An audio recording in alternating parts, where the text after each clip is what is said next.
Salut à tous, c'est Adrien, ravi de vous retrouver pour un nouvel épisode du podcast Dunk Hebdo, un épisode où on va parler aujourd'hui outsider, puisque oui, on parle souvent des contenders, des prétendants au titre NBA, on parle aussi des cancres, des équipes en reconstruction, à ne pas confondre d'ailleurs avec le tanking.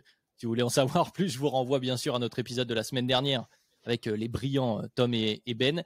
Et justement, on sent qu'on est entré en période de fête, puisque comme la semaine dernière, on est deux cette semaine pour parler NBA. L'équipe de nuit de Dunk Hebdo, représentée donc par les couches-tard. Votre serviteur tout d'abord, et celui qui vient de vibrer au football américain, qui sort de la douche à minuit pour parler basket pendant 1 heure. Qui d'autre qu'Alan? Comment ça va, Alan? Ça, très bien, très frais.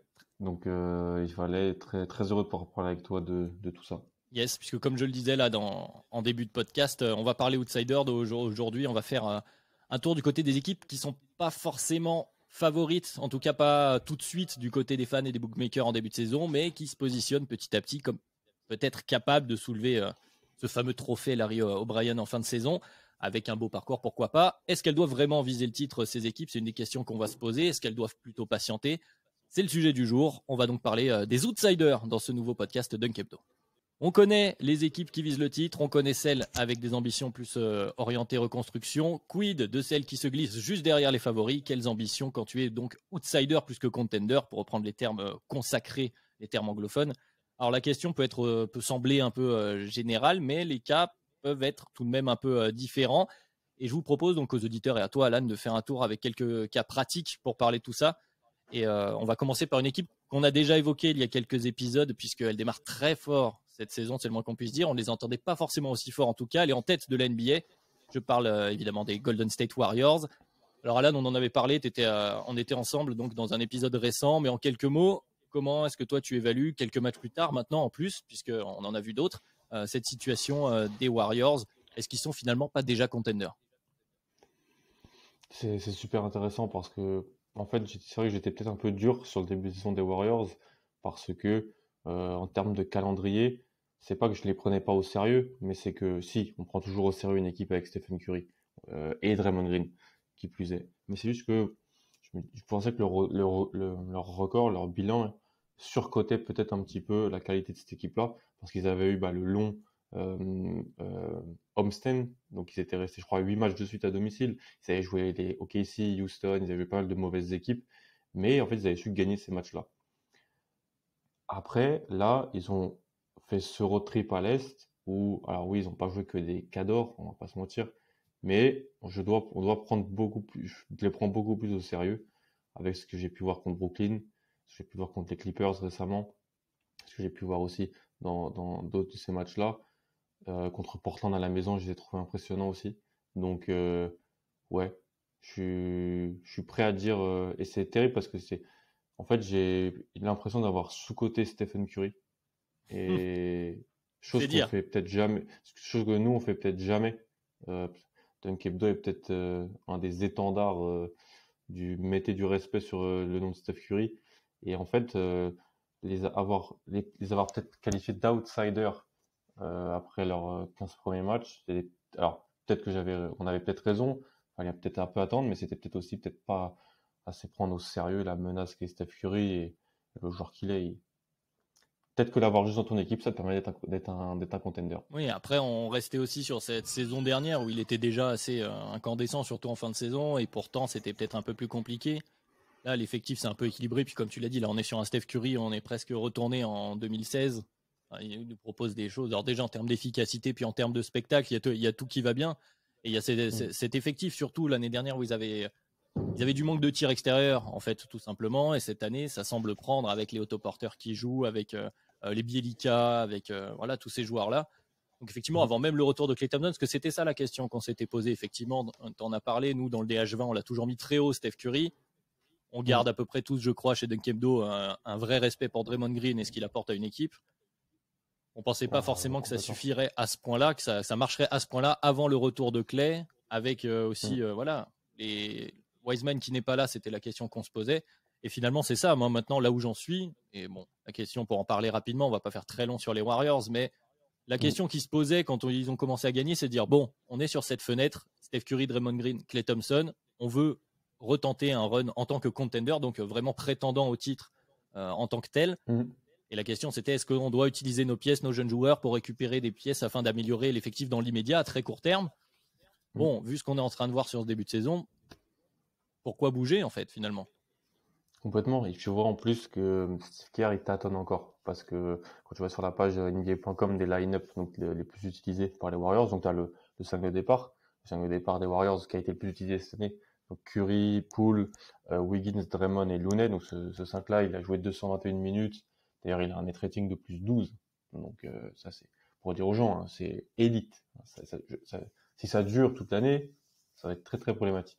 Mais si tu regardes ensuite, le deuxième 5 qui a joué le plus de minutes, il a joué 27 minutes. Donc entre 221 et 27. Et ensuite, tu as plein de 5 qui ont joué moins de 30 minutes, avec juste à chaque fois des éléments qui diffèrent.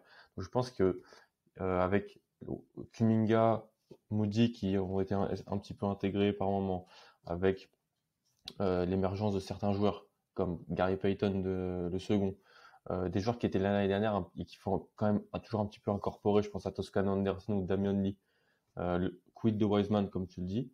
Et ben, je pense que Kerr, il tâtonne derrière. Il cherche encore les bonnes formules qui peuvent fonctionner. Donc oui, je pense qu'ils n'ont pas trop intérêt. Moi, j'aimais bien le potentiel de Jonathan Kuminga et je pense que c'est vraiment pas un joueur qu'il faut trader si je suis eux. C'est un joueur que j'aimerais bien développer pour leur future équipe. Et je pense qu'il peut me faire jouer 10 minutes. Déjà, c'est super bien dans le développement. Et voilà, je pense que non, ils n'ont pas intérêt à bouger encore. Ils tâtonnent derrière ce qu'ils ont de certitude. Donc, quand ils ont peut-être plus de certitude, on verra ce qu'ils feront. Parce que c'est là la réussite de cet effectif, finalement, c'est que tu te positionnes, tu es en train de te positionner voilà, plus comme contender qu'outsider pratiquement, tout en hypothéquant pas sur tes chances futures, parce que justement, comme tu l'as dit, t'as Wiseman, on va attendre quand il va revenir, t'as Kuminga qui montre des belles choses quand il est venu, des joueurs interchangeables, tu viens de le démontrer avec les différents 5 qui sont utilisés, et c'est aussi à mettre au crédit d'ailleurs de Steve Kerr, c'est-à-dire que le système offensif Warriors, alors qu'il tourne aussi beaucoup grâce aux deux têtes de gondole, mais ce système-là permet à chaque joueur de les intégrer. Les vétérans qu'ils ont amenés sont des joueurs intelligents qui, eux, n'ont pas eu tant besoin que ça qui connaissent la maison comme Iguodala. Voilà, qui connaissent la maison, ou Otto Porter qui, lui, s'est adapté voilà, comme un gant. Donc, tu n'as pas eu besoin de trop de temps d'adaptation. Et puis, voilà, tout simplement, ils sont deuxième offensive rating, premier defensive rating de la Ligue. Ils sont premiers de la Ligue. Voilà. Bon, je pense que ça y est, on peut le dire. Ils sont contenders. Là, d'ailleurs, j'ai allé regarder les fameux paris. On en parle de temps en temps. Ben aime bien aller voir ça du côté de Vegas. Bon, ils sont deuxième derrière les Nets actuellement. Si tu veux mettre de l'argent pour le titre NBA, c'est dire, bon, la cote qu'ils ont actuellement, je pense on va pouvoir enchaîner parce que finalement, ils sont contenders, on est d'accord? On termine exactement. Steph Curry, tu as 42% à 3 points sur 13 tentatives par match. Voilà, puis là, les tentatives qu'il prend, on est sur du Curry. 13 tentatives par match. 13 tentatives. Je serais peut-être à deux doigts de dire que c'est pas assez. À ce niveau-là, voilà, avec cette efficacité-là, continue. En plus, Steph, je shoot en 15. Mais ouais, on est d'accord là-dessus, je pense. Voilà. Et puis bon, l'ajout de Klay Thompson, même s'il y a aussi quelques doutes, une fois qu'il va revenir, 2 ans sans jouer, c'est long. Bon, quand tu arrives dans un effectif qui tourne comme ça lui enlèvera aussi une pression qu'il pouvait y avoir, parce qu'on en avait parlé dans un podcast de début de saison. Il pouvait y avoir une pression, c'est Tom qui disait ça autour des Warriors. Oui. Il aura le temps de revenir tranquillement, de jouer 10-15 minutes. Complètement. Donc pour toi, ouais, contender. Les Warriors jouent le titre.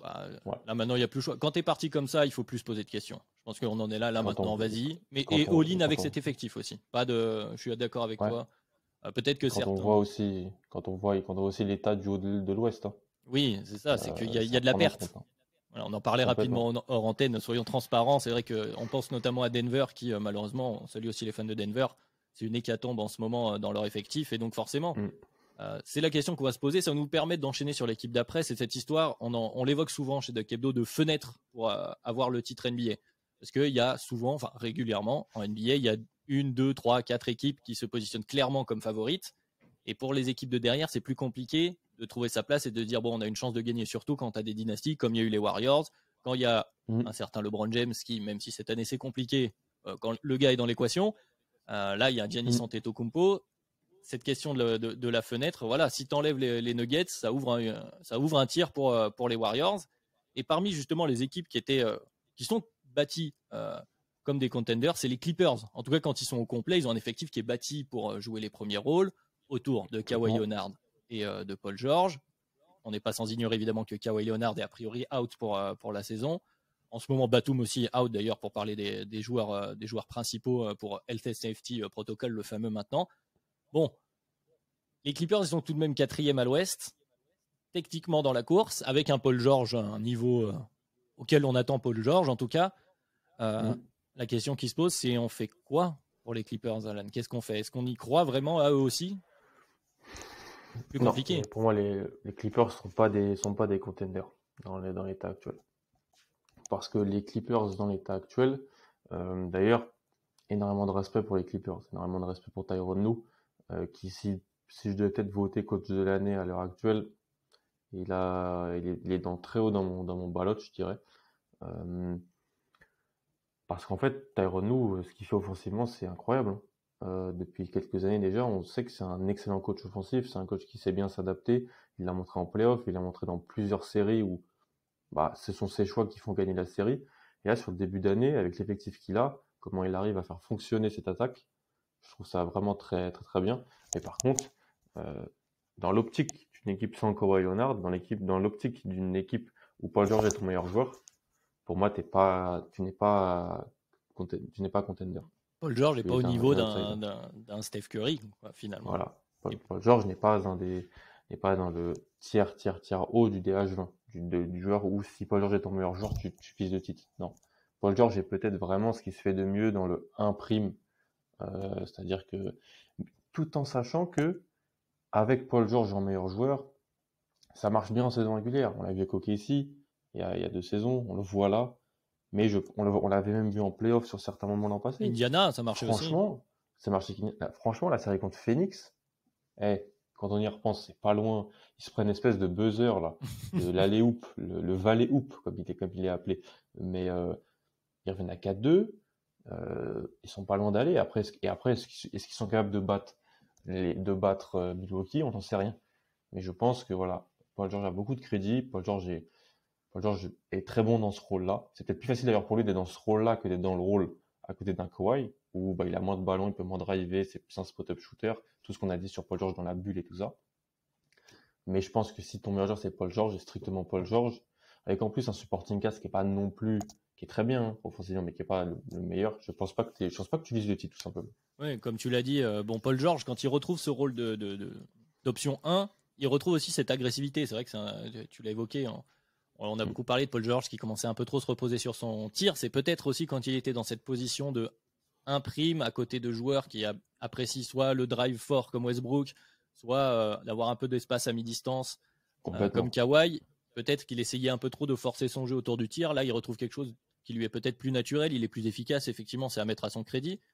Le supporting cast, tu l'as dit, il n'est pas incroyable, mais en saison régulière, quand tu as Reggie Jackson, Eric Bledsoe, des Zubac, des Marcus Morris, même des Luke Kennard, bon voilà, c'est un effectif, on le voit, c'est des mecs qui peuvent jouer en saison régulière, qui te font gagner des matchs au fur et à mesure. Comme tu l'as dit, le tout bien mis en place. Bon, ils sont dans la course. C'est ça en fait la problématique côté Clippers, c'est que t'es 4e. Là, t'es pas du tout. T'es 4e et en plus, Kawhi, il est juste entre grands guillemets parce que forcément, c'est grave de rater une saison quand tu vises un titre forcément. Mais ils sont dans une période où bon, il sera de retour Kawhi l'année prochaine. A priori, ils vont continuer avec autour de Kawhi Paul George. La question, c'est qu'est-ce que tu fais? Comment tu temporises en fait? Comment tu gères? Parce qu'ils ont aussi une masse salariale assez élevée. Ils ont la 3e plus grosse masse salariale de la ligue. Donc c'est clairement une équipe qui est bâtie pour aller chercher le titre à court terme. Donc à ce moment-là, c'est comment tu te positionnes? Elle est là pour moi la vraie problématique côté Clippers. C'est-à-dire comment tu te positionnes vis-à-vis d'un move qui pourrait t'aider à augmenter ton plafond. C'est ça, c'est augmenter ton plafond parce qu'on l'a dit, le niveau plancher, ce que je disais avec l'équipe, pour moi le niveau plancher de cette équipe, il est largement suffisant. Si tu veux accrocher les playoffs, peut-être même avec un peu de chance, commence à se goupiller à droite, à gauche. Bon, on a dit les Nuggets qui risquent de descendre. Tu peux même peut-être avoir l'avantage du terrain. Sauf que ça t'en met nous, ça. Quel sera... En fait, il faut vraiment... Là, du côté on se place du côté du front office. C'est de ça dont on parle là maintenant, du front office des Clippers. À court terme, bon, cette saison, tu la regardes, tu gagnes des matchs, tant mieux, ça te fait vendre quelques billets. Et puis, de toute façon, tu es déjà en train de te projeter sur l'après. Ouais. Les stats avancées de Paul George sont incroyables. Il fait sa meilleure saison en carrière. Si on regarde les stats avancées, elles sont limite meilleures que celle de sa dernière année à OKC, où selon les gens, c'est déjà le meilleur de Paul George. Mais là, 34% d'usage, quasiment 27% de possession sur le terrain. Paul George est un initiateur. Paul George est l'initiateur de l'attaque des Clippers, entouré des shooters comme on connaît, comme on avait vu sur les playoffs. C'est la suite en fait de ça. Tyronn Lue a pris ça et l'adapte à la saison régulière. Ce qui est assez intéressant, c'est quand on regarde les line-up aussi des Clippers, là aussi, il y a des choses un peu bizarres qui devraient rentrer un peu dans le. Tu vois, les deux line-up les plus utilisés, les 5 de départ, ils ont des net ratings négatifs à -10, les deux. Et là où les Clippers arrivent à s'en sortir, c'est quand Luke Kennard joue. Luke Kennard, il faut noter la belle renaissance de Luke Kennard, et il y en a vraiment besoin, parce que ils ont besoin de ce tir pull-up extérieur. shooter, exactement. Et Luke Kennard, il apporte énormément. Moi, je trouve qu'il est très très bon dans ce rôle du côté des Clippers. Terrence Mann, Eric Bledsoe. Je pense qu'Eric Bledsoe, c'est un peu l'arme cachée. Je pense que j'avais entendu ça dans un podcast américain. Je pense qu'en playoff, Eric Bledsoe peut beaucoup plus t'apporter qu'en saison régulière dans un rôle à la Bruce Brown. Je m'explique, un espèce de. Si tu peux le faire poser les écrans et ensuite diver pour aller au cercle, prendre des décisions. Lui, tu vas pas le faire spot-up shooter, tu vas pas le faire tout ça. Je pense que tu peux utiliser en un petit peu couteau suisse qui peut défendre en plus. Donc, on voit pas encore, je pense, la plénitude de l'effectif des Clippers, qui est un effectif qui est vraiment basé sur les playoffs, moi je trouve. Ils arrivent à le transposer dans sa régulière, c'est super impressionnant comme tu le dis, mais je pense honnêtement que même dans cette conférence Ouest, parce que là on essaie de définir ce que c'est un contender, un outsider, je les mets pas au niveau de Phoenix. Moi, Phoenix, c'est le mastodonte de l'Ouest. Bah là, ils sont sur combien? 15, 16? Voilà. Ouais. Victoire de Ouais. suite. Pardon. Voilà. Et donc, si en gros, on essaie je les place dans le tiers en dessous. Donc, c'est peut-être des, entre outsiders et contenders. Voilà. Parce que il y a du respect à avoir sur la capacité qu'ils ont à générer de l'attaque, soir après soir.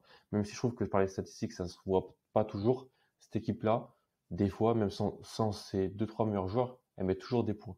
Et je trouve ça intéressant. Ouais. Et notable. Oui, ce fameux niveau, ce niveau plancher. Et comme tu as dit, en playoff, tu as des joueurs qui peuvent tous contribuer. Enfin, c'est un effectif qui est basé pour aller gagner. Si tu rajoutes Kawhi Leonard dans cette équation, l'effectif est basé pour aller gagner. Comme tu as dit, tu rajoutes des.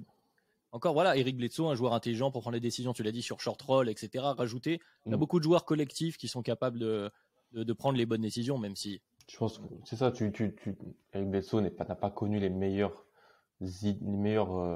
passages en playoff, on va dire, dernièrement. Et je pense que Tyronn Lue peut l'utiliser d'une façon qui pourrait vraiment le mettre en avant. Oui, et puis il rentre dans un costume qui est aussi peut-être mieux taillé pour lui à ce moment-là de sa carrière. C'est toujours une question pour les anciens joueurs qu'on a vu borderline à All-Star. C'est peut-être un faux fort, mais Bledsoe, à un moment donné, était quand même considéré comme un très, très bon meneur. Donc, Bledsoe fait des saisons à Phoenix où il est en 21-5-5. Hein, oui. Tu vois les fameux Phoenix avec plein de meneurs, avec 3 meneurs. Exactement. Oui, donc finalement, voilà, comme tu l'as dit, je suis d'accord avec toi. Le problème pour eux, c'est qu'ils sont entre les deux. Ouais, non, mais ils sont outsider contender sur un malentendu, mais c'est difficile de les voir aller au bout là, finalement. Enfin. Ouais, je suis d'accord. Tu les vois agressifs, toi? Parce que on connaît. Ballmer est agressif. Ben l'avait dit l'an dernier et la semaine dernière dans le podcast où il y avait la conférence où Lorenz Frank parlait. Il n'a pas peur de payer. Ouais. Ça n'a jamais été un problème. Mais l'année prochaine, tu as Ibaka qui sort des contrats. Il me semble qu'il est en fin de contrat, Serge Ibaka, si je dis pas de bêtises. Oui, il avait signé 2 ans, je crois, en plus. Hein. Il me semble. Donc du coup, bon, tu vas récupérer une dizaine de millions. Le reste, je crois que tout le monde est sous contrat. Donc a priori, si ça se passe à peu près bien, t'as pas raison de paniquer. Effectivement, tu es à se dire, on regarde comment ça fonctionne avec Paul George. Ça te donne aussi des clés pour l'année prochaine. Tu as parlé des différentes line-up. Ça permet de voir les moments où tu devras reposer Kawhi ou Paul George ou les deux, ce que tu vas pouvoir bricoler. Vu que tous ces joueurs seront là, finalement, c'est plutôt... Alors, positif, c'est pas le bon mot, puisque forcément, c'est une année un peu où tu étais un peu frustré, je pense, quand tu es fan des Clippers.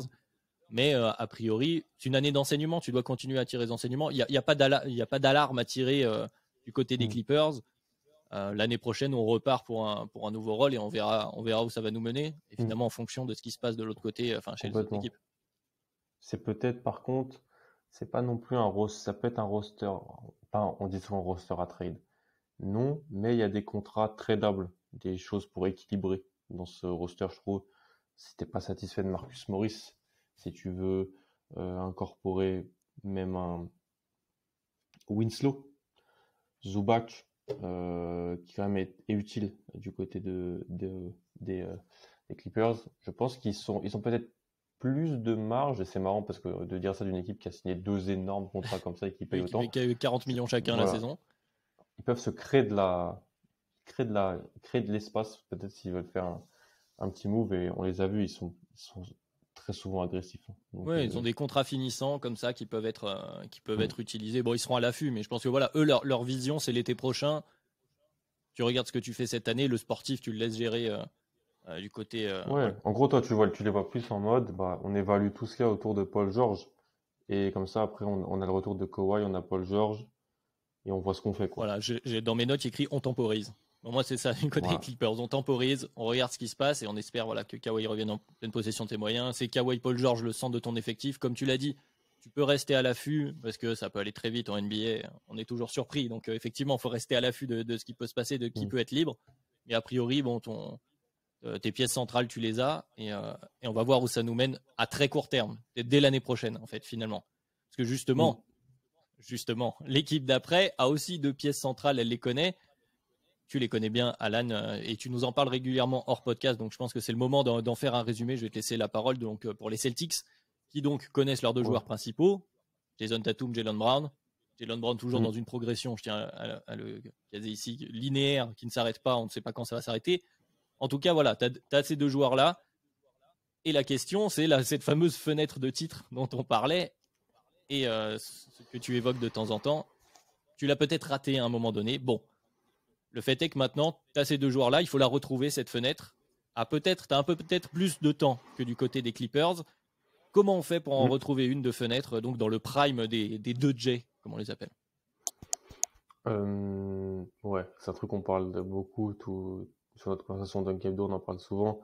Et c'est pour ça que peut-être je suis moins énervé ou j'ai moins d'attentes sur l'année dernière, sur cette année du côté des Celtics, parce que en fait, la maximisation, elle avait été faite pour la fenêtre 2018-2019, peut-être 2020, avec la bulle, c'était bah, Tatum plus Brown plus 2 contrats max qui pouvaient être sous la forme Kyrie, qui pouvaient mettre la forme 3 contrats max la première année, 2018.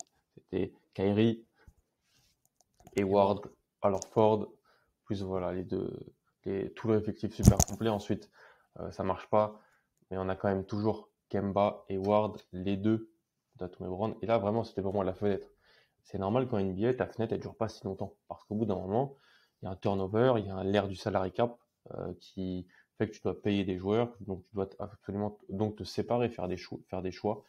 Et en fait, oui, la fenêtre des Celtics, pour moi, c'était 2018-2020. Voilà, je pense que il aurait fallu au moins aller en finale dans cette période-là. 2018, il y a la blessure d'Hayward, le premier match, la blessure de Kyrie. C'est peut-être cette année-là où on est le plus proche finalement. Match 7 puis match 7 contre LeBron, donc donc c'est sûr que tu perds. Mais ensuite, l'année d'après, l'effectif est blindé. On se rappelle avec Ben, moi, les anciens du podcast, on était assez tous dithyrambiques. On disait cette équipe-là doit aller en finale de conf, au minimum, franchement. Et LeBron part en plus. LeBron n'est plus là. Ça ne marche pas. Pour pas une chose, tu perds contre Milwaukee, tu te fais désosser par Milwaukee. Et l'année d'après, c'est l'année de la bulle. Et c'est moi la dernière chance, là vraiment, la dernière chance où je me suis dit, là vraiment, on aurait pu aller en finale NBA. Franchement, on aurait pu y aller, je pense. Mais on n'y va pas, parce que on est battu à la loyale par Miami. Et en fait, si tu regardes les effectifs de ces 3 années-là, par rapport à celui de cette année, bah, ils sont bien meilleurs. Ils sont plus profonds. Il y avait Terry Rozier, Marcus Smart, Marcus Morris qui sortaient du banc. On avait vraiment des super effectifs. Et là, tu te retrouves dans une ère où il faut construire autour de Tatum et Brown. Mais c'est pas non plus, on a le temps, hein, parce qu'en NBA, tu n'es assuré de rien. C'est pas parce que tu es les Boston Celtics, donc une franchise. Oui, en général, on quitte pas trop Boston. C'est dans l'image des fans aussi. Beaucoup de fans de Boston. Oui, on peut prendre notre temps. En gros, tu vois, on est bien, on ne quittera pas. Ah, mais non, 2021, On a déjà vu des choses. On a eu des surprises. On a vu des surprises. On a vu, même, on peut le dire, hein, des Lakers ou des Bulls qui pendant des moments n'étaient pas attractifs, alors que les Lakers et Bulls, le nom te fait dire que voilà, Boston aussi à un moment n'était pas méga attractif. Pendant longtemps, on n'a pas signé de free agent.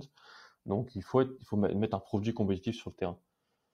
Ouais. Changement de coach, mais pour moi, Boston n'est pas contender. Voilà. Oui. Tu l'as dit. Si on passe à l'Est, ils sont pas contenders. Tu l'as dit, ce qui te rendait contender, et on en parle souvent, c'est Tom qui aime bien parler de ça, c'est ce moment où tu as des mecs trop forts dans leur contrat rookie. Et en fait, c'est ça qui t'est arrivé. Quand tu as Jason Tatum et Jaylen Brown, que tu ne payes pas cher, ça te permet d'avoir à côté, comme tu l'as dit, ces contrats. T'as Rozier aussi. Rozier qui est titulaire pendant toute une campagne de playoffs sur un contrat rookie et qui est bon. Et tu as Marcus Smart qui arrive aussi et qui défend fort, qui a un vrai rôle et qui paraît que tu ne payes pas cher. Et ça te permet derrière d'avoir, du coup, de pouvoir payer des joueurs majeurs. Alors peut-être pas le top de la crème en l'occurrence, mais bon, sur le papier, alors Ford, Gordon Hayward, Kyrie Irving, c'est quand même très solide. Là, tu es arrivé au stade d'après, tu as dû payer, tu payes actuellement, alors pas encore méga max, mais tu payes quand même Tatum et Brown autour de 25-30 millions l'année. Tu as dû payer Marcus Smart, qui est un peu moins cher, mais qui est quand même à 15-20 millions.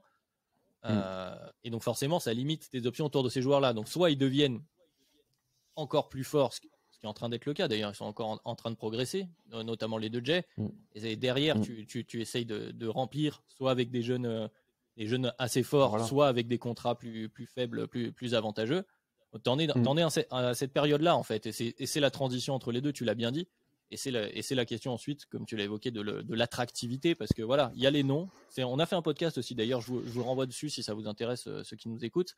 C'est l'attractivité d'une franchise, ce n'est pas que le nom, ce n'est pas que le sportif, c'est un peu tout ça. Il y a plein de choses qui rentrent en compte. Donc effectivement, la problématique des Celtics, moi c'est comme ça que je l'ai noté. On est aussi un peu dans le même cas que les Clippers, d'identifier les pièces que tu vas garder ou pas d'ailleurs, ou qui sont attractives, que tu peux échanger autour des deux jeunes. Mais comme tu l'as dit aussi, effectivement, avec une temporalité différente, parce qu'ils sont plus jeunes, Tatum et Brown, que Paul George et Kawhi. Et a priori, oui, c'est pas fait, mais a priori, quand tu es le top joueur des Celtics, si tu gardes le niveau que les Celtics te proposent de continuer, et que pour l'instant, on te démontre, parce que c'est aussi ça, ce qu'on a connu ces derniers temps, les joueurs majeurs qui quittent des équipes, c'est que leur front office leur a pas démontré la volonté de construire correctement autour d'eux. Ils sont pas satisfaits de cette situation-là.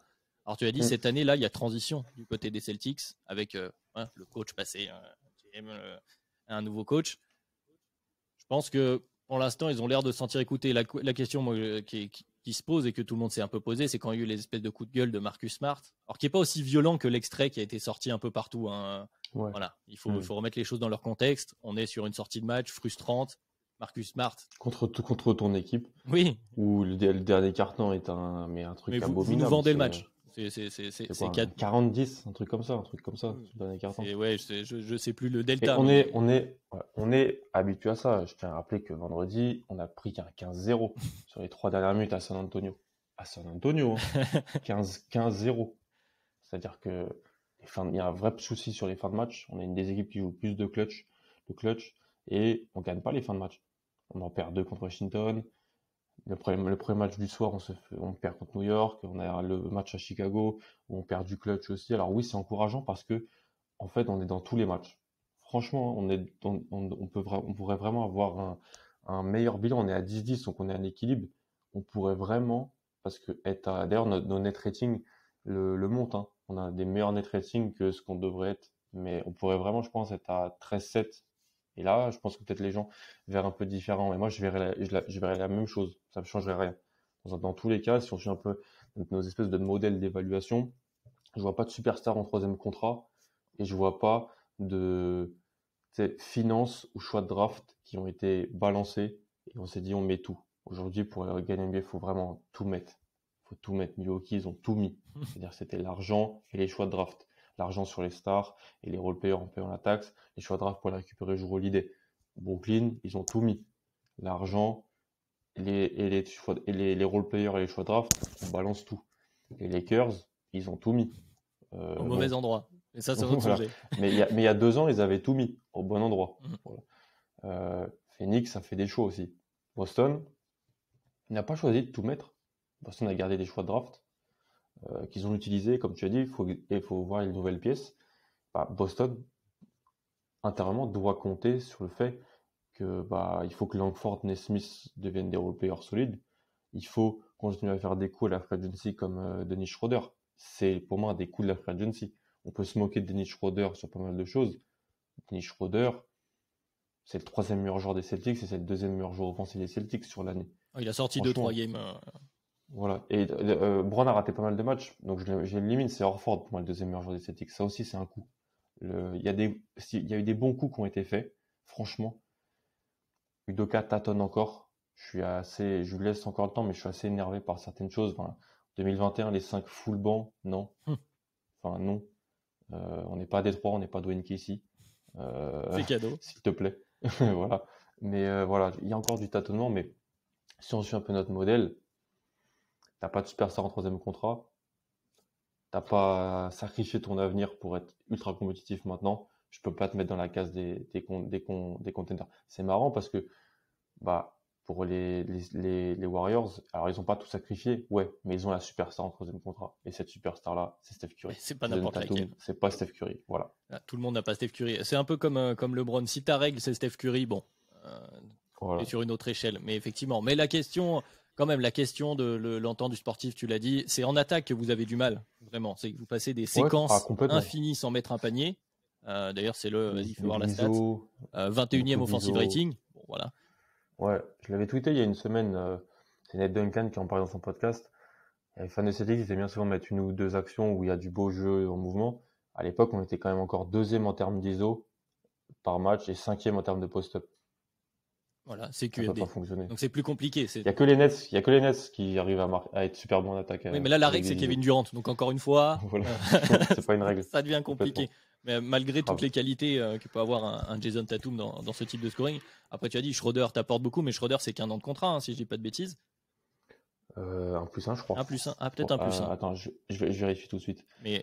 Schroeder, non, c'est 1 an à 6 millions. Voilà. T'as raison. Bon, donc il faudra se poser la question. Et puis, voilà, là, il y a toujours cette question. C'est Richardson qui a été prolongé. Richardson a été prolongé d'un an. Puis tu as ce fameux Robert Williams aussi. Robert Williams est incroyable. Mais encore une fois, il rate pas mal de matchs, malheureusement. Mais la rotation intérieure, parce que moi, si j'ai toujours sur le terrain soit Williams, soit Horford, je suis bien. Franchement, alors Ford, vraiment, c'est vraiment un super joueur de basket. La période des filets est incompréhensible parce que même l'année dernière, il était super bon avec OKC. Et il apporte vraiment beaucoup. Oui, et puis dans cette NBA où il y a des équipes qui manquent un peu de taille et de joueurs intelligents à ce poste-là, il a une vraie valeur en tant que joueur vétéran à Horford. Mais la question que je te posais, qui est un peu la question piquante chez les Celtics, c'est toujours le cas Marcus Smart en fait. Parce qu'elle est là, cette pièce, où il a un contrat pas si cher, il a une vraie valeur, il a des moments frustrants, on sent qu'il y a quelques tensions, même si comme je l'ai dit, je le répète, cette phrase sortie où il reproche à Jason Tatum, Jaylen Brown de ne pas savoir faire des passes, c'est pas exactement ça qu'il veut dire. Il est quand même en train de dire qu'ils sont dans un apprentissage plus qu'une critique directe en disant ils passent pas de passe, ces enfoirés, ils me donnent pas la ballon. Mais il cristallise quand même certaines frustrations de temps en temps. Bon, du côté des Celtics, on en est ok, on n'est pas contender, on est d'accord. On est outsider, il faut regarder. Et Smart fait quand même partie de ces pièces que tu peux regarder qui en veut, tu vas passer des coups de fil quand même. Ou au moins répondre aux coups de fil en tout cas. Moi, ce que je vais dire déjà, c'est que je pense qu'il faut passer à autre chose avec Smart, mais je suis conscient que on se rendra compte de son importance quand il sera plus là. Voilà. Ça, il faut quand même le dire. Et c'est un gage de respect pour le côté défensif qu'il a. Il fera peut-être du bien à l'équipe qui le récupérera. Il fera énormément de bien. Et nous, on verra. Je pense on verra de certains aspects du jeu où il apporte énormément. On s'en rendra compte. Mais je pense qu'il faut quand même passer à autre chose. Je pense que dans l'idée des gens du fit, c'est peut-être il est peut-être parfait aux côtés de porteur de balle plus grand parce qu'il va défendre, parce qu'il peut. Mais il y a quand même mentalement trop d'erreurs. Je trouve qu'ils sont année après année. Moi, je peux plus les pardonner au bout d'un moment. Les mauvais choix, la sélection de tir, ça va un peu mieux dernièrement. Mais non, je suis désolé. Je pense que s'il y a la moyen de passer à autre chose, honnêtement, il faudrait passer à autre chose. Il faudrait plus de shoot. J'aimerais plus de tirs. La défense, elle est bonne. Jaylen Brown, c'est un bon défenseur. Tatum, c'est un très bon défenseur. Robert Williams, Horford, c'est des très bons Le défenseurs. 9e defensive rating, donc tout à fait. Voilà. Alors, Smart est très important pour contenir ce qui s'appelle le point of attack, c'est-à-dire ce que n'arrivent pas à faire les Lakers, par exemple. C'est que tout le monde quand t'as pas de mecs qui peuvent vraiment contenir les mecs sur le drive à l'extérieur, bah, après, c'est accès libre au cercle, hein. C'est ce qui se passe c'est ce qui se passe à Utah, d'ailleurs, souvent, dans les playoffs et tout ça. Smart est bon là-dessus. Vraiment. Ce mec est capable. Quand on joue le Dallas, par exemple, c'est lui qui s'occupe de Porzingis, hein, au poste, hein. Il lui rend. Mais je pense qu'on pas. C'est peut-être une erreur que je fais, mais j'aimerais voir un autre profil aux côtés de Tatum et Brown. Déjà, Brown, il y a vraiment pas, il y a de la malchance sur les blessures. Je croise vraiment les doigts pour que ça se passe bien sur le reste de l'année. Mais j'aimerais un profil peut-être un petit peu plus shooter. Alors, on va peut-être me dire, oui, en défense, tu vas perdre. Ouais, mais j'aimerais bien voir comment ça se fait avec Tatum qui se développe de plus en plus balle en main. Brown aussi, sur le drive and kick et tout ça. J'aimerais voir un profil un peu plus offensif. Donc, Et peut-être à aussi voir. des joueurs un peu plus. Alors, il y avait alors Ford, on a parlé avant des superstars qui avaient autour. Peut-être des joueurs un peu plus vétérans, un peu plus comment dire, intelligents sur le jeu pour poser un peu les deux qui sont là. Parce que Marcus Oui. Smart, en fait, c'est un énervé. Je le dis un peu comme ça. Mais c'est un exciteur de terrain. C'est-à-dire qu'il n'y a pas de moment, il n'y a pas de mec pour calmer le jeu chez vous. Tu as un dynamiteur comme Schroeder, tu as les deux Jay. T'as pas un gars qui va faire la décision intelligente à un moment. Les fameux meneurs vétérans dont on parle régulièrement, type, je sais pas, DJ Augustine, quoi. C'est le nom, le prototype Regarde, que j'ai en tête, quoi. toi, tu l'as. Oui, il s'appelle El Caruso. Il est pas vu. Ouais, ou il s'appelle Lonzo. Lonzo, oui. Non, mais dans un autre style, mais oui, Il est je pas vois ce que vu. tu veux dire. Il est pas vu. Mais voilà, je pense qu'il y a peut-être moyen peut-être de voir ce qu'on pourrait faire. Je ne dis pas qu'il faut utiliser un package pour aller chercher un troisième joueur à contre max. Je ne dis pas On n'en ça. est pas à paniquer, on n'en est pas là encore. Non. Je dis juste qu'il y a peut-être des choses à faire, à voir, à évaluer avec ce qui se passe. Mais Boston ne joue pas le titre. Boston ne jouait pas l'année dernière. Boston l'a joué pendant 3 ans, même si selon les gens, c'était déjà pas assez. Il fallait encore faire un move de plus selon certaines personnes. Mais C'est ça quand tu es une grosse non. équipe, un grand nom. Ouais, c'est ça. Et justement, tu m'as fait la transition parfaite.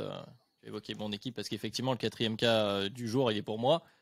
Évidemment, donc on parle des Bulls. Mais donc juste, j'ai une question juste Vas-y. pour toi à l'ouest, parce que là on est passé à l'est, Yes. mais à l'ouest, il y a 2 contenders alors pour toi, 2 ou 3, c'est Phoenix, Golden State et Utah. C'est ça. Après, Ok. alors, encore une fois, je pense que pour y revenir, c'est des questions, c'est là où tu places la définition. C'est ceux qui se considèrent comme tels, qui sont vraiment. Enfin, ceux qui le sont dans le potentiel, on se dit ils peuvent le gagner. Donc là, tu les as cités. Et il y a ceux qui se considèrent comme tels parce qu'ils n'ont pas le choix. Et je pense à une certaine équipe qui est 8e et qui est en négatif, et tu les as cités, c'est les Lakers. Parce que les Lakers, ils sont contenders de fait. C'est-à-dire que Ouais. leur. Après, le produit sur le terrain n'est pas un produit de contender. Exactement, Quoi. voilà. Donc Ouais. c'est pour ça que je les aurais un peu rajoutés. Normalement, on était censé mettre les Complètement. Nuggets aussi dans ce tas. Ouais. Il se trouve que bon, bah, c'est une hécatombe, malheureusement, on l'a rappelé du côté des Nuggets. Mais sinon, oui, effectivement, c'est Suns, Jazz, Warriors. Enfin, c'est les 3 premiers, hein, finalement. Complètement. C'est les 3 premiers, c'est les meilleurs ratings. C'est les Suns sur une série de 16 victoires, les Warriors en 17-2 et le Jazz qui est toujours stable avec toujours cette fameuse question. On avait fait un podcast il y a quelques temps. Est-ce une équipe de saison régulière ou une équipe qui peut être vraiment contender? Moi, je mettrais le Jazz pas au niveau des deux Phoenix, autres, par ouais, exemple. Ouais. pour cette question-là. Honnêtement. Honnêtement. On en parlera plus tard, je pense. Et à l'Est, vas-y, je vais te laisser. Bah, à l'Est, À l'Est, bon, Nets, Bucks, oui. ça fait 2. Et en fait, là, j'ai un problème. Parce que on va en reparler. Parce que là, il faut parler de Chicago et d'autres équipes, alors. Exactement. On va parler. Voilà. Commençons par Chicago. Pour les évacuer, en fait, parce que moi, je ne considère pas, allons-y, les pieds dans le plat, je ne considère pas qu'on soit des contenders. On est meilleur que ce qui était attendu. Voilà, les Bulls sont meilleurs que ce qui était attendu, en tout cas sur le début de saison, avec un calendrier qui n'était pas non plus hyper évident, avec des blessures dans le 5 majeur. Vucevic aussi qui a raté quelques matchs. Bon, le bilan est très bon. 13-8 à l'heure où on enregistre, très bien. Le niveau réel, par contre, tu l'as dit, donc la production terrain de Chicago, je pense qu'il n'est pas celui encore d'un contender. On est honnête, surtout défensivement, aussi surprenant que ça puisse paraître, parce que c'est là où il y avait les doutes, mais c'est là où on est meilleur. Et c'est une équipe justement qui vit un peu par sa défense. C'est-à-dire que le rythme de l'offense va avec la défense. Alors oui, on a 2 shotmakers improbables avec un DeRozan qui fait peut-être là c'est la meilleure saison de sa carrière, ou en tout cas pas loin, avec toujours un Zach LaVine. Incroyable. mais on a c'est notre défense qui nous a porté sur le début de saison, justement avec les absences, mais avec justement les Lonzo, les Caruso qui sont impressionnants. J'aimais déjà bien Caruso aux Lakers, mais peut-être pas à ce point-là, je l'avais moins vu forcément. Mais l'intelligence de ce joueur-là défensivement, ce que tu l'as dit, cette capacité de prendre l'initiateur offensif adverse dès le début, d'être toujours sur la ligne de passe. Contenir les pénétrations. C'est le meilleur intercepteur de la ligue alors qu'il est remplaçant, même s'il joue quand même quelques minutes. Enfin bref, il est extraordinaire. Défensivement, on est bon. Les role-players qu'on a récupérés, qui jouent en tout cas, les Derrick Jones, les Alize Johnson, l'autre rookie Ayo Dosunmu, Javonte Green, incroyable. Ça défend. Derrick Jones, tu l'as dit. Ouais, Derrick Jones, bien sûr. Ouais. Ça défend, ça court vite avec un Lonzo qui envoie la balle. C'est très bien. En saison régulière, on gagne des matchs. On en perd aussi.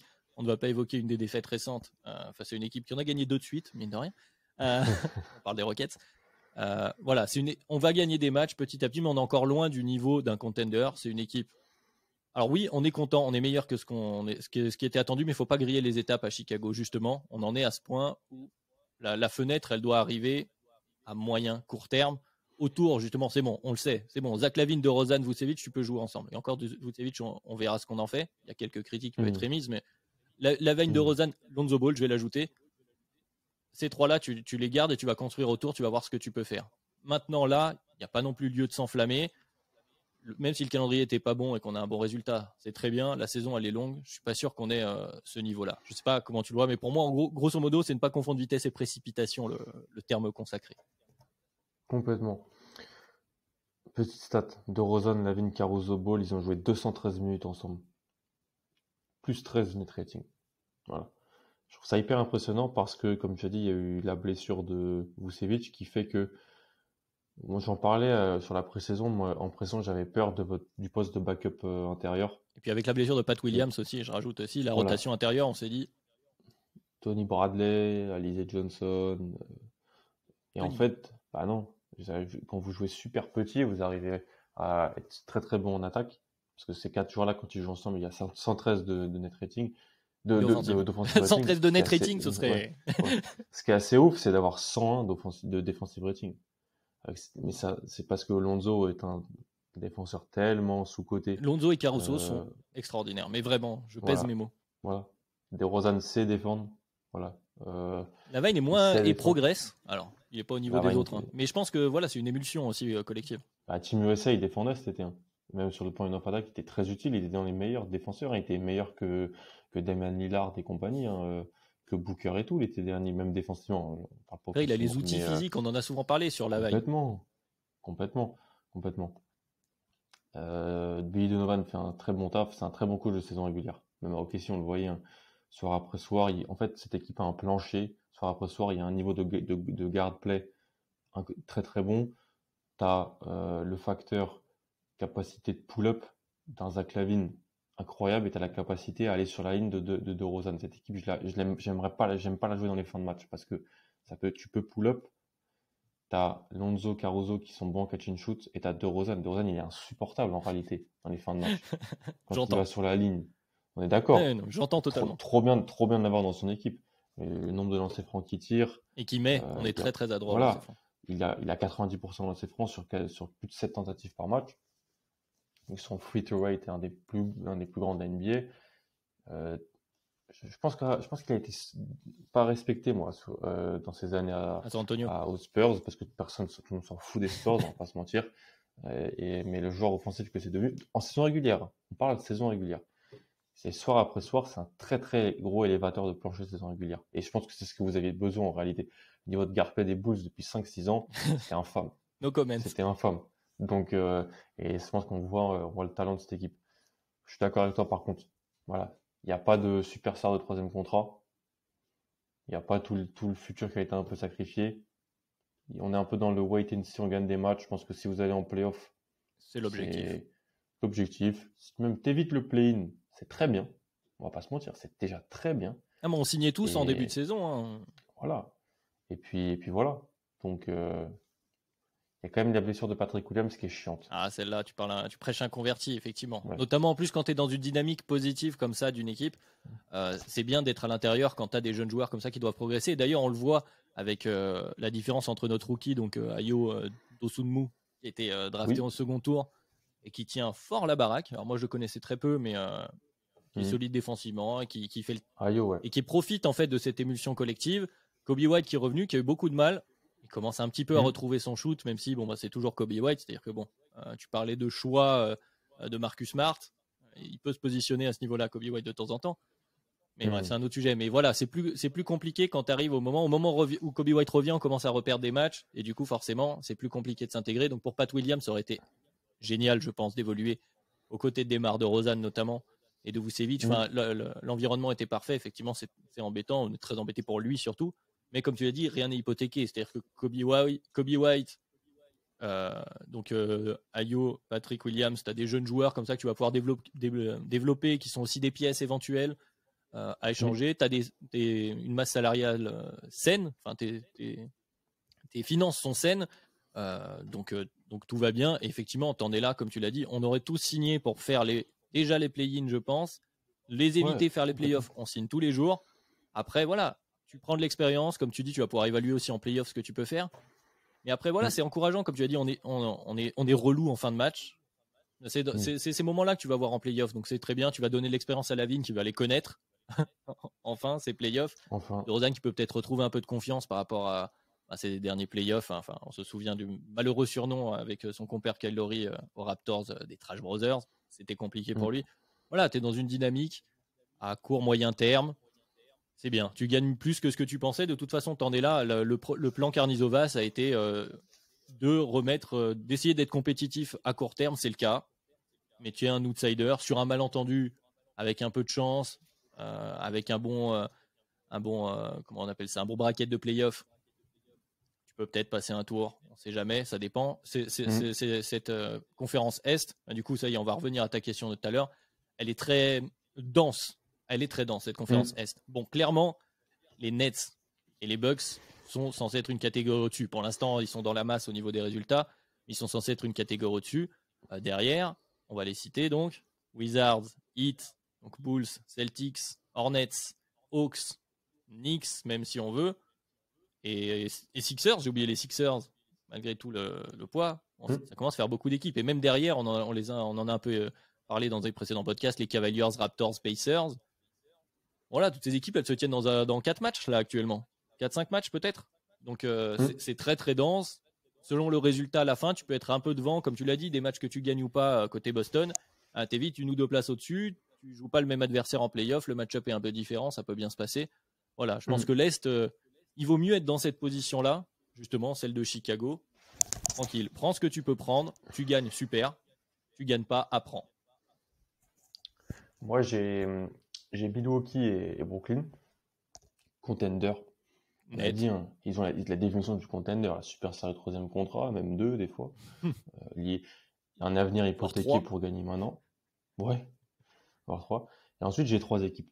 3 équipes qui sont entre outsider et contender. Il y a Miami, je suis obligé de les mettre parce que Jimmy Butler est excellent au début de saison. J'attends de voir les playoffs. Ce sera un peu le juge de paix. On en parle des fois avec Tom. Autant le profil défensif, je pense être super facile et incroyable en playoff. Profil offensif de Miami, j'ai quelques doutes sur comment ça peut fonctionner sur plusieurs tours de playoff. Déjà, le manque de spacing à 3 points, la capacité de pull-up. Ils vivent sur beaucoup de shoots très compliqués de Tyler Hero. Quel BAM on va avoir en playoff en termes de prise d'initiative offensive. J'attends de voir ça, mais je suis obligé de les mettre parce qu'ils ont vraiment un très très bon potentiel. Je mets Atlanta, je suis désolé, je mets Atlanta. Je les mets t'excuses encore. Pas. Ils deviennent très très relous là en ce moment. Ils ont réussi à perdre un match contre les Knicks, hier, voilà. Mais ils reviennent à un très bon niveau. Trae Young il est encore meilleur. Là, il est très très très très sale. Par contre, il va y avoir des choix à faire. C'est-à-dire qu'eux, ils n'ont pas le super sérieux de troisième contrat. Ils n'ont pas tout hypothéqué. Mais en fait, ils sont bons, quoi. Et l'année dernière, ils ont prouvé que même sans ces 2 facteurs qu'on met un peu tous, ils ont été en finale de conf. Ils ont été en finale de conf. Je pense que Werther, Trae Young, Collins, Reddish, Hunter, ils seront meilleurs. Les jeunes progressent. Donc, je les mets. Oui, et puis ce début de Et je saison, me je coupe rapidement, mais voilà, ils font Ouais, partie de je ces t'en prie. équipes qui ont une intersaison assez courte. C'est Bien sûr. normal, un peu de retard au démarrage, mais effectivement, ils ont emmagasiné beaucoup d'expérience. Mm. Il n'y a pas de raison que ça Et régresse. je mets Philly. Je mets Voilà. Philly. Philly doit être là parce que Joel Embiid est une superstar. Euh, Ils ont aussi Ben Simmons et ils ont pas vraiment hypothéqué l'avenir. Ils pourraient l'hypothéquer, je sais pas. Ben, c'est ça, moi la question de Euh, Philly, je ne sais pas où ils veulent en venir. Il y a un ok. flou, eux non plus, ils doivent pas trop savoir actuellement. Mais il y a un flou autour de Philly, même si tu l'as dit, effectivement, bon, Joel Embiid, qui nous d'ailleurs nous massacre à chaque fois qu'on le croise. Tu as un Seth Curry qui était parti sur des standards incroyables. Tyrese Maxey qui Tyrese assure un Maxey, intérim, je sais que tu l'aimes beaucoup, incroyable. un super intérim. Bon, c'est un effectif, Attends, voilà. Sur le papier, ils doivent il l'être. a 10 Qu'est-ce qu'ils veulent faire complètement. les Sixers, par contre, c'est une vraie question. Ils arrivent à gagner des matchs avec des 5 extrêmement étranges, hein. Ils ont Avec des gagné à Georgians. Sacramento la semaine dernière il y avait aucun titulaire, hein. Un 5 que du banc, quasiment. Ça en dit peut-être aussi sur Sacramento, mais, mais, mais voilà. Non, je l'aimais parce que Embiid est incroyable.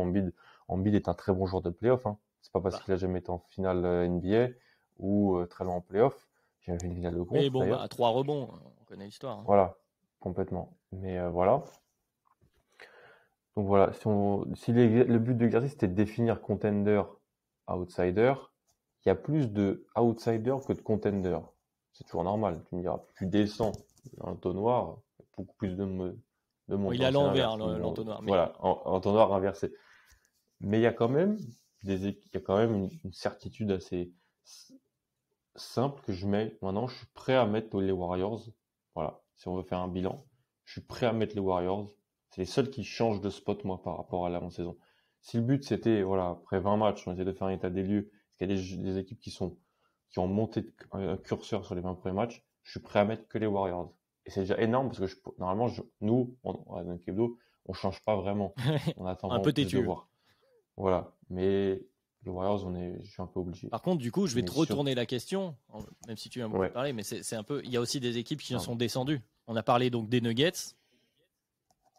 les Lakers.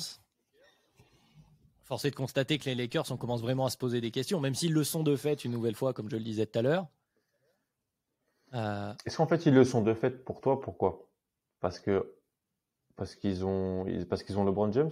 Non, bah, oui, alors déjà oui, comme toujours, mais non, mais surtout parce qu'ils le sont d'objectifs. C'est-à-dire que eux, ils sont construits. Alors maintenant, on peut critiquer les choix. C'est aussi toujours plus facile a posteriori, même s'il y avait déjà beaucoup de réserves a priori sur ce transfert pour Westbrook. Mais en tout cas, tout a été fait, tout est mis en place. Une équipe qui a gagné il y a seulement 2 ans. Tu as gardé tes 2 joueurs principaux, tu en as rajouté une autre. Alors, Ce sont deux superstars de troisième contrat. voilà, tu as rajouté une autre superstar avec un Non, niveau critiquable. non. Mais oui, C'est pas une une star. star. Allez, oui, mais alors, ça me tue que je sois en train de défendre Westbrook, mais allons-y. Comme le dit souvent Tom, ça fait 2 saisons que Westbrook il nous fait le coup. Il est horrible en début de saison et il fait 2 Oui, c'est derniers vrai. mois où il est incroyable et on y croit et peut-être que Westbrook reviendra. Je suis pas fan non plus de Russell Westbrook, c'est un secret de polichinelle chez Dunk Hebdo, tout le monde le sait. Mais de fait, tu as rajouté ça. Ils ont fait une erreur majeure pour moi qui est de sacrifier leur effectif défensif. On les salue pour nous avoir laissé Caruso. Mais Caruso, KCP, oui, bien sûr. voilà. Et même Kuzma. Oui, non, mais il n'y a plus personne qui défend. Non, Il n'y a plus personne qui défend. non. Ils vivent avec des shooters qui, voilà, si Carmelo prend feu, très bien, tu gagnes des matchs. Mais, Puis t'es content en mais plus. voilà, mais tout ça pour dire qu'ils le sont de fait. Par rapport, en fait, c'est leur seul et unique objectif. Eux, enfin, outsiders, ça leur parle même pas. Tu vois, les outsiders dont on vient de parler, Hmm. pardon. Donc, enlevons les Warriors qui sont passés contenders. Les autres, Et même les Warriors, quand ils ont Curry, Clay, ils sont un peu comme les Lakers. Il n'y a pas de, oui, tu vois. voilà, Je vois ce que tu veux ils dire. sont contenders. Les autres, Voilà. tu es outsider parce que, bon, si ça se passe bien, tant mieux. Mais ton objectif, c'est pas cette fenêtre-là. Enfin, c'est pas de gagner là maintenant. Comme Atlanta l'an dernier. Voilà, exactement, comme Atlanta, Hmm. comme beaucoup, Même comme Phoenix l'an dernier. comme Phoenix l'an dernier, tout à Ouais. fait. Phoenix qui a changé de dimension Hmm. entre les 2 saisons. Hmm. Mais voilà, les outsiders, pour moi, ils sont sur une fenêtre. Soit ils ont un peu de temps de fait, donc les Clippers, parce que bah, il te manque ton joueur principal. Soit parce que les autres, on est sur 2, 3, 4 ans peut-être, et tu as un peu de temps. Je pense que du coup, il y a des questions qui se posent sur d'autres équipes à l'Ouest, sur comment on pourrait les placer, etc. Mais je suis d'accord avec toi. Finalement, les contenders, là, on les compte maintenant sur donc Warriors, Suns, Nets, Bucks, très très haut. Enfin, même Ouais. au sein des contenders. Et après, Jazz, Sixers, voilà. On peut... Heat. Allez, Heat. Heat sont là, bien sûr, Heat sont là.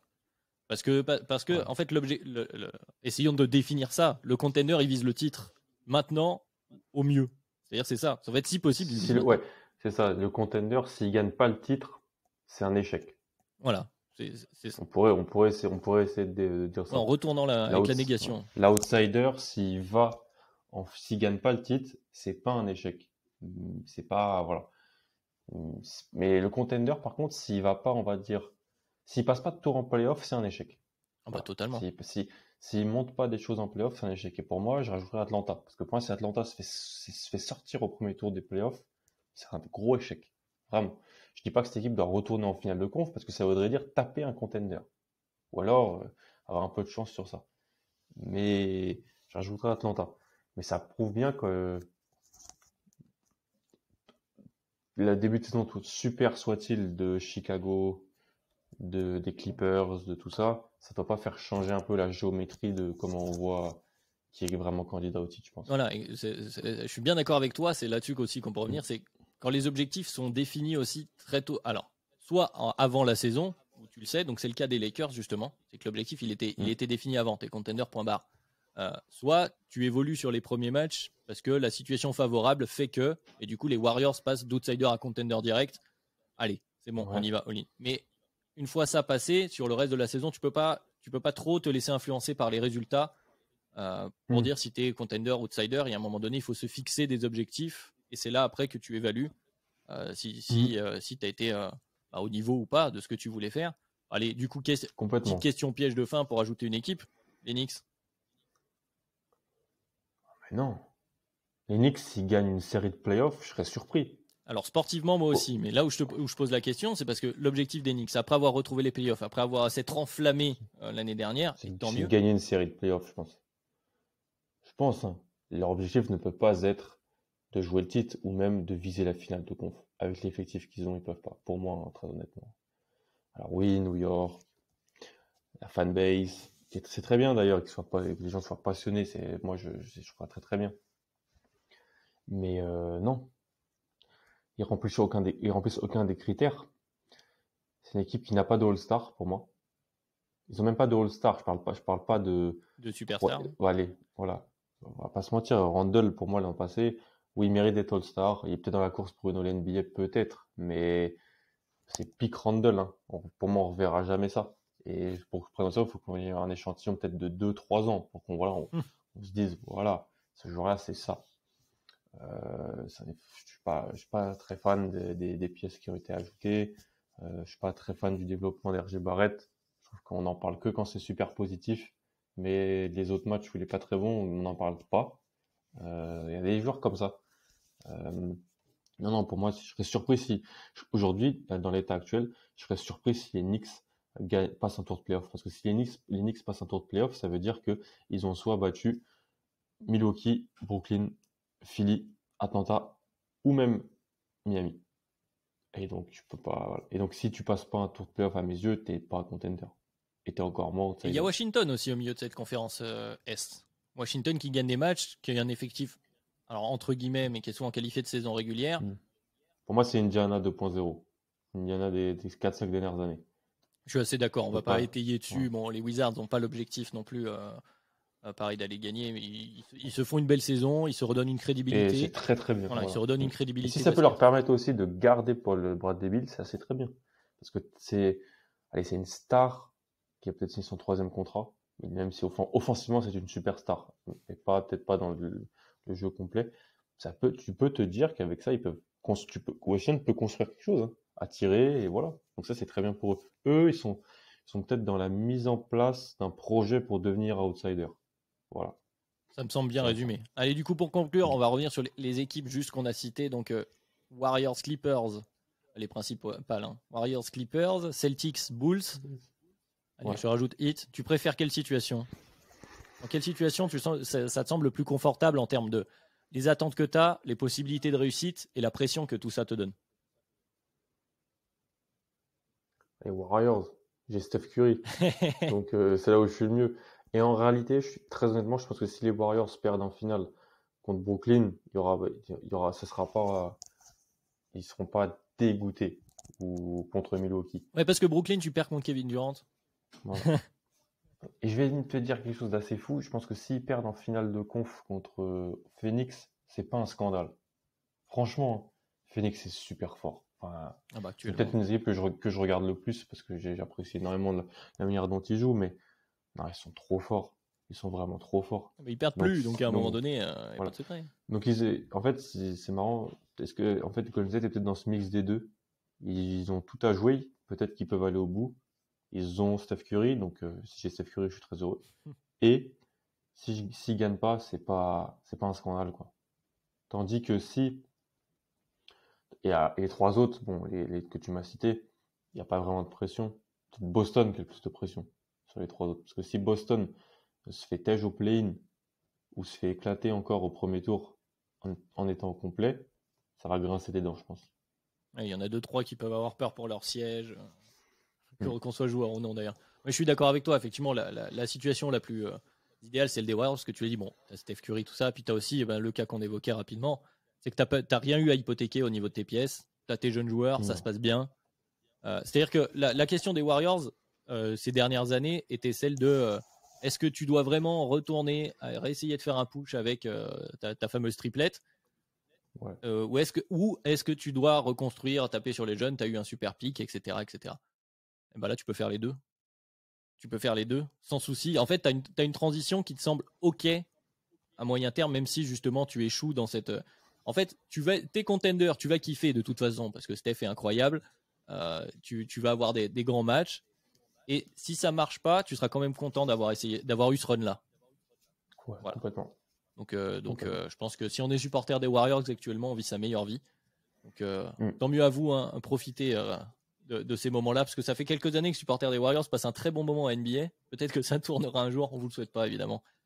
Mais voilà. On souhaite à nous, aux autres franchises. Que ça tourne un peu, qu'on ait la place, qu'on ait cette fameuse fenêtre. Je nous souhaite côté Bulls qu'on retrouve un peu Léo, parce que ça fait un moment que c'était compliqué. Qu'on ait des superstars de troisième contrat, qu'on ait des joueurs comme ça, voilà. On le souhaite. On risque d'en reparler d'ailleurs de toutes ces superstars de troisième contrat à venir, parce qu'il y a quelques noms qu'on n'a pas évoqués. On n'a pas parlé de Dallas, on n'a pas parlé de quelques équipes, parce que forcément, il y a 30 équipes en NBA. Hein, on ne peut pas faire tout le monde toutes les semaines. Mais voilà, je pense qu'on aura fait un joli tour de ce concept de contender, d'outsider, de ces équipes un peu entre deux, des différentes situations qu'il y a à amener. C'est pas toujours évident, que ce soit du côté des joueurs, mais là surtout du côté front office, c'est là qu'on s'est placé. Si vous voulez continuer cette discussion, n'hésitez pas à échanger avec nous, sur Twitter notamment, sur Dunk Hebdo, il y a nos fameux CM, Camille et Antoine, qui font un super taf, mais nous aussi, on vous répond avec grand plaisir. N'hésitez pas également à nous suivre, comme d'habitude, les plateformes de podcast, vous le savez, Spotify, Podcast Addict, Apple Podcast, mettez les étoiles, ça fait toujours plaisir. Rejoignez-nous aussi sur YouTube, on est youtubeur maintenant, la cloche, le pouce bleu, les commentaires pour le référencement, si vous voulez voir nos tronches, n'hésitez pas à nous rejoindre aussi là-bas. Et puis merci de nous avoir écoutés pendant 1 heure, merci Alan de m'avoir accompagné pour ce podcast à deux. Un plaisir partagé. Et puis on vous souhaite une excellente semaine d'NBA, on se retrouve la semaine prochaine pour un nouveau podcast Dunk Hebdo. Salut.